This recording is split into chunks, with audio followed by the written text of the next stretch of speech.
కశ్మీర్ లోయలో పహల్గాం వద్ద జరిగిన కిరాతక టెర్రరిస్టుల చర్య, అమాయకుల టూరిస్టుల పైన జరిగిన దాడిలో సుమారు 30 మంది చనిపోవడం జరిగింది.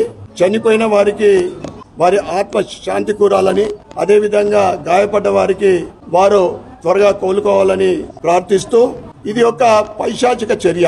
నువ్వు హిందువా ముస్లింలా అని అడుక్కుంటూ, ముస్లిం అంటే వదిలేసి అక్కడ ఉన్న వాళ్ళంతా హిందువులే, హిందూ అని వారి పేరు చెప్పించి వారికి చంపడం జరిగింది.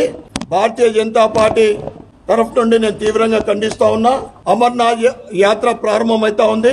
దానికి కనీవిని ఎరగని రీతిలో రిజిస్ట్రేషన్ చేయడం జరిగింది. ఈ సంవత్సరం ప్రధాన మంత్రి నరేంద్ర మోడీ గారిని మేము కోరుతా ఉన్నాం, ఈ టెర్రరిస్టులని కూకటి వేళ్లతో పిక్లేయాలని. ఏదైతే గతంలో జరిగిన దాడికి ఈట్ కా జవాబ్ పత్తర్ చే అనే విధంగా ఏ విధంగా ఇచ్చారో, ఈ టెర్రరిస్టుల్ని ఒక్కరిని కూడా లేకుండా ఈ హీనాతీనమైన చర్యని మేము ఖండిస్తా ఉన్నాం.